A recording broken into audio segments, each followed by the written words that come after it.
take me through if Brian's explanation makes sense, and then that points to multiple failures. Absolutely. So if the Secret Service handed that off to those guys, I mean, you got to follow up and make sure that it's actually covered. Why wasn't there communication? It took 20 minutes. I mean, that's a radio call that should take 20 seconds. 20 minutes, you're saying, between the time that they recognized saw him with a gun and... Exactly. So that's unacceptable. The Secret Service ultimately has the responsibility to protect the president. Why was that building handed off to local law enforcement? Did they do an evaluation on the competency or capabilities of the local law enforcement? Were they good enough to actually do that mission? That all falls on the Secret Service, and that's who we oversight from Homeland, and we're digging into those questions. All right, Joy Reid, of all people, on MSNBC, almost giving rise to conspiracy theories about the shooting. We still don't know for sure whether Donald Trump was hit by a bullet, by glass fragments, whether he was hit by shrapnel. We don't have those details. We have no details from his doctor. This man is still a Secret Service protected and presidential candidate. We know almost nothing. At some point, Joy Reid and a lot of Republicans are on the same page here, maybe for different reasons.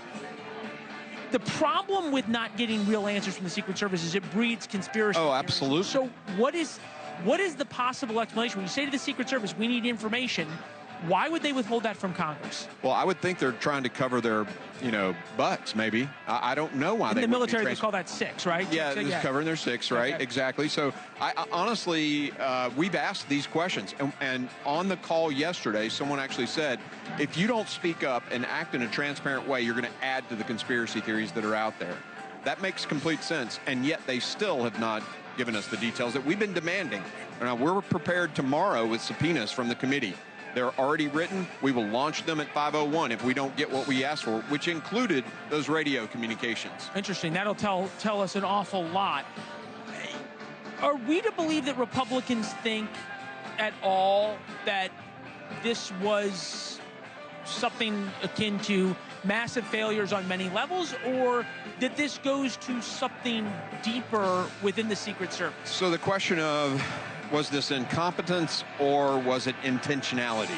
And I would submit that it's way too early but you always have to consider it, right? But way too early to say that. Clearly the incompetence is obvious, and so intentionality is going to take a lot of work. Eric Trump, I believe, Don Jr., among others, have all praised the agents themselves. Absolutely. And talked about this. How do we separate that out in this conversation? You talk about the leadership that made the assessment on the ground, right? So someone made a leadership assessment, and this is what Cheatle told me, that the 8 o'clock counter sniper team was going to cover the top of that building. Well, now maybe we learned that it was local law enforcement, but either way, someone made a decision from the assessment team on how to lay out that perimeter.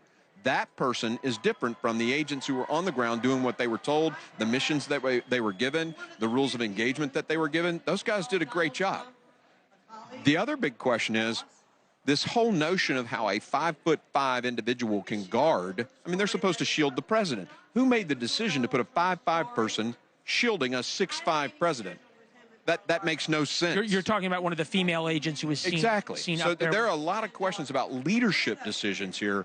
There are no one's upset with the Secret Service agents. Thanks for watching. Go to joinnn.com to find NewsNation on your television provider.